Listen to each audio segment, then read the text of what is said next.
घरोघरी मातीच्या चुली या मालिकेच्या जबरदस्त भागामध्ये आता मात्र इकडे सारंगचे डोळे ज्या वेळेला जानकीने उघडलेले आहेत त्यावेळेला खऱ्या अर्थाने सारंग पेटून उठलाय। आपल्या भावनांची खेळणारी ही माया तिला पकडण्यासाठी आता खूप मोठा ट्रॅप रचणारी गोष्ट आता इकडे घडलेली आहे। सारंगने स्वतः जानकीची साथ देत अशा पद्धतीने आता इकडे बरोबर रीतीने मायाला ट्रॅप केलंय आणि स्वतः जानकी आणि सारंगचे हे नाटक आहे। जानकी स्वतःला किडनॅप करून घेते, सारंग तिथपर्यंत कसा पोहोचतो सगळ्या गोष्टी सविस्तरपणे पाहूया छोटासा व्हिडिओ चुकवून। आता ज्या वेळेला सारंगला सत्य समजलंय त्यावेळेला आता जानकीला फक्त माहिती आहे की सारंगचं प्रेम हे मायावरती आहे, पण बाकी कुणालाच काहीच माहिती नाहीये की आता सारंग या सगळ्यामध्ये आता मायावरती प्रेम करतो ते। पण खरं सांगायला गेलं तर सारंगला अजूनही विश्वासच बसलेला नाहीये की हे सगळं आता मायाने केलंय आणि तो 10 वेळा वहिनीला विचारतोय की खरंच सगळं हे मायाने केलंय का। यावरती जानकी सांगते हो भाऊजी आपण नंतर बोलूया। इकडे सगळ्यांना जरा आश्चर्य वाटते की हा सारखं त्या मायाचं नाव घेऊन का विचारतोय आणि त्यावरती ऋषिकेश म्हणतोय काय एवढं ती माया ती खोटारडीच आहे, तिच्यावरती एवढा विश्वास कधीपासून तुझा बसला। यावरती जानकी म्हणते नाही तसं नाही, ती आपल्या घरामध्ये राहत होती ना आणि इतकी सोज्वळपणाचा ती आव आणत होती त्याच्यामुळे कदाचित त्यांना असं वाटलं असेल। असं म्हटल्यावरती मग आता जानकीला खूप वाईट वाटतं सारंगच्यासाठी, कारण सारंग ज्यांच्यावरती विश्वास ठेवतो ते लोक सारंगला प्रत्येक वेळेला फसवतायत किंवा आता सारंगला प्रत्येक वेळेला आता इकडे धोकाधडी होतीये आणि म्हणूनच आता काहीही झालं तरी सारंगच्याच मदतीने आता मात्र खूप मोठा कारस्थान रचते। इकडे तोपर्यंत लगेच सुमित्रा सांगायला लागते बरं झालं ही तर आता ऐश्वर्याची सुद्धा आता बाप निघाली। म्हणजे बघायला गेलं तर आतापर्यंत आपण विचार करत होतो की ऐश्वर्या ही कारस्थान करण्यामध्ये एक्सपर्ट आहे, पण या वेळेला मात्र आता वेगळीच गोष्ट समोर आले। ऐश्वर्या नाही तर हिने डाव खेळलाय असं म्हटल्यावरती सारंग आता इकडे जानकीला बाजूला घेतो। काय आहे हे सगळं यावरती ती सांगते हो, आणि तुम्हाला जर का विश्वास नसेल ना आणि तुम्हाला जर का तुमच्या या केलेल्या तुमच्या भावनांचा बदला घ्यायचा असेल ना तर मी तुम्हाला जे सांगते ते तुम्ही करा। मुळातच या सगळ्यामध्ये आता मायाने तुम्हाला फसवले ना तर तुम्ही तिला आता खोट्याची साथ न देता तिला अडकवा। तुमच्या मनाला तेवढंच समाधान, मला माहिती आहे की तुम्हाला या सगळ्यामध्ये खूपच वाईट वाटणार आहे, तुमची आता मनस्थिती सुद्धा नाहीये हे सगळं करण्याची, पण मी तुम्हाला जे सांगते ते करा। आणि मग आता इकडे प्लॅनिंग ठरतं। जानकी सांगायला लागते हे बघा ती माया आता आपल्या घरात परत कधी येणार नाहीये। मुळातच ती जरी घरात परत कधी येणार नसली तरी सुद्धा आपण तिला पकडण्याचा हा ट्रॅप आहे। ती आता मकरंदसाठी मला तिकडे नेण्याचा प्रयत्न करणार 100%, आणि त्याच वेळेला मी सुद्धा मला काही माहित नाहीये किंवा तिच्या ट्रॅप मध्ये मी आता अडकलेली आहे अशा पद्धतीने आता इकडे मी तसाच हे करणार आहे बनाव। पण त्याच वेळेला इन्स्पेक्टर साहेबांना घेऊन तुम्ही तिकडे पोहोचायचं म्हणजे आपल्याला फक्त माया नाही तर मकरंदला सुद्धा पकडता येईल।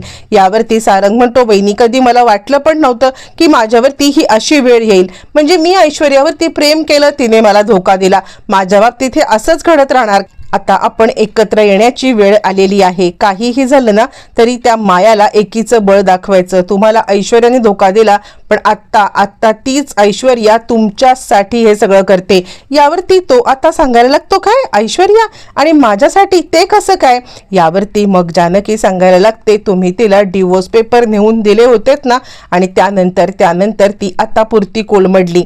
म्हणजे तसं बघायला गेलं तर या सगळ्यामध्ये आता इकडे ती तुमच्यावरती प्रेम करायला लागले। खरं तर तुम्हाला याच्यावरती विश्वास बसणं महा कठीणच काम आहे, पण तरी सुद्धा तुम्हाला विश्वास ठेवावा लागेल। ज्या वेळेला आता इकडे तिला समजलं की तुम्ही तिला डिवोर्स देऊन मायासोबत लग्न करताय आणि त्यावेळेला तिने पेटून उठून आता तुमचे डोळे उघडण्यासाठी माझी मदत करायचं ठरवले। मकरंदला ती पकडून देणार आहे, आपलं घर ती वाचवणार आहे। कुठेतरी आता सारंगला आपण किती मूर्ख आहोत, प्रत्येक वेळेला चुकीच्याच माणसावरती आपण कसा विश्वास ठेवतो या सगळ्याची त्याला आता हे झाले. आणि तो सांगतोय वहिनी तू काहीही काळजी करू नकोस, मी तुला मदत करण्यासाठी आता तयार आहे. असं म्हटल्यावरती प्रेक्षकांनो मग आता इकडे सारंगला ती सांगते की तुम्ही एक काम करायचं आहे, तुम्ही आता त्या पोलिसांना जाऊन भेटा आणि मी इकडे मायाला माझ्या ट्रॅपमध्ये अडकवते. असं म्हणत जानकीने पुढचा डाव. इकडे आता मायाला असं वाटते की आपण जानकीला ट्रॅपमध्ये अडकवले आणि आता आपण जानकीला ट्रॅपमध्ये अडकवून तिला आता मकरंदच्या इथे आणलेलं आहे. प्रेक्षकांनो ज्या वेळेला आता इकडे जानकीला ती बेशुद्ध करते, मुळातच जानकी स्वतःहून तिच्या स्वाधीन झालेली आहे, कारण तिला मकरंदचा पत्ता काढायचा आहे. मग हिने आपल्या माणसांना सांगून आता इकडे जानकीला किडनॅप करून त्या रूममध्ये आणलेलं आहे. आणि त्यानंतर मग आता समोरच्या सोफ्यावरती जानकीला पाहून इकडे मकरंदच्या डोळ्यात अश्रू आलेले आहेत. आणि त्याच वेळेला माया आता सांगत आहे बघितलंस मी तुझा बदला पूर्ण केलेला आहे. तुला जानकी हवी होती ना, घे, मी तुला जानकीला इकडे घेऊन आलेली आहे. तुला आता जे काही करायचे ते कर. ही जानकी आता फक्त तुझीच आहे. साम दाम दंड भेद सगळं मी वापरलेलं आहे. तुझ्यासाठी मी काही करू शकते. हिने तुला धोका दिला होता ना, हिने तुला ढकलून दिलं होतं ना, तो मी कधीही हे विसरलेली नाही आहे. ती घटना माझ्या डोक्यामध्ये अगदी फिट राहिलेली आहे आणि त्याच घटनेचा मी बदला घेतलेला आहे. तुला आता कोणत्याही परिस्थितीमध्ये काहीही हे करायची गरज नाहीये. मी मंगळसूत्र सुद्धा आता आणलेलं आहे. हे घे मंगळसूत्र आणि घाल तिच्या गळ्यामध्ये. असं म्हणत तिने आता हातामध्ये असलेलं मंगळसूत्र त्याच्या हातात दिलंय आणि जानकी हे सगळं ऐकतीये. पण कुठेतरी मकरंद शांत बसलाय. तो काही हालचाल करायला तयार नाहीये किंवा ते मंगळसूत्र हातात पण घेत नाहीये. त्यावरती ती म्हणते काय झालं, ज्या क्षणाची तू इतके दिवस वाट पाहत होतास तो क्षण तुझ्या आयुष्यामध्ये आलेला आहे. आणि असं असताना जर तू आता माघार घेतलीस तर मात्र खूपच कठीण गोष्टी होतील. आता माघार नाही घ्यायची. काहीही झालं तरी सुद्धा आता आपल्याला पुढे जायचं आहे. असं म्हणत ती आता त्याला समजवण्याचा प्रयत्न करतेय.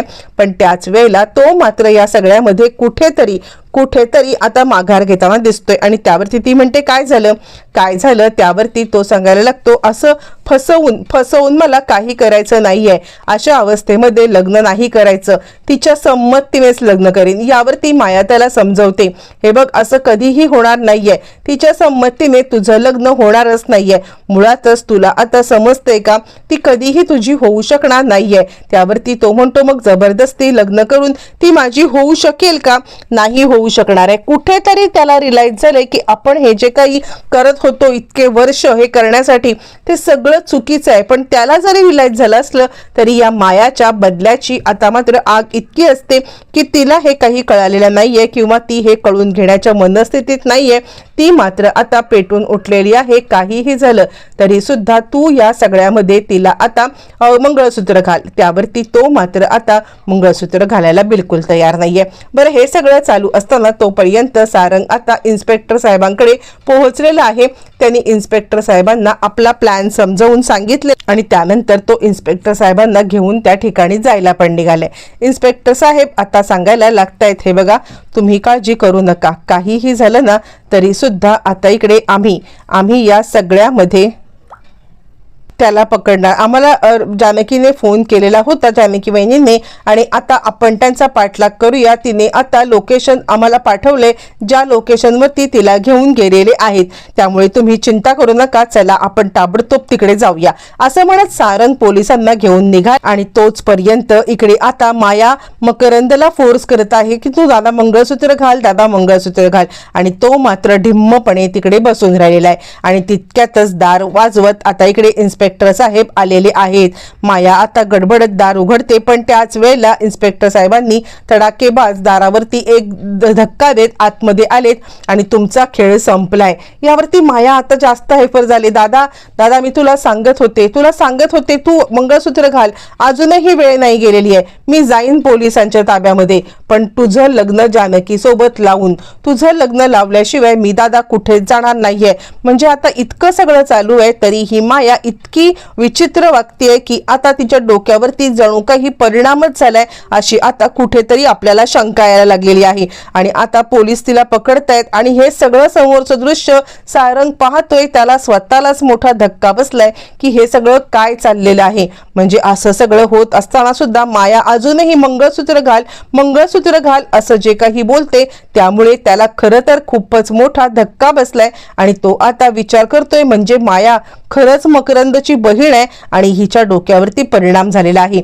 हे सगळं समजल्यावरती इन्स्पेक्टर साहेब तिला पकडतायत. तोपर्यंत जानकी उठून बसलेली आहे आणि सारंगला धक्काच बसलाय. आणि त्यानंतर मग खऱ्या अर्थाने इकडे आता इन्स्पेक्टर साहेब तिला पकडून आता घेऊन चाललेले आहेत. प्रेक्षकांनो, जबरदस्त मालिकेमध्ये आता इकडे मायाचा पर्दाफाश झालेला आहे आणि सारंगचे डोळे उघडले.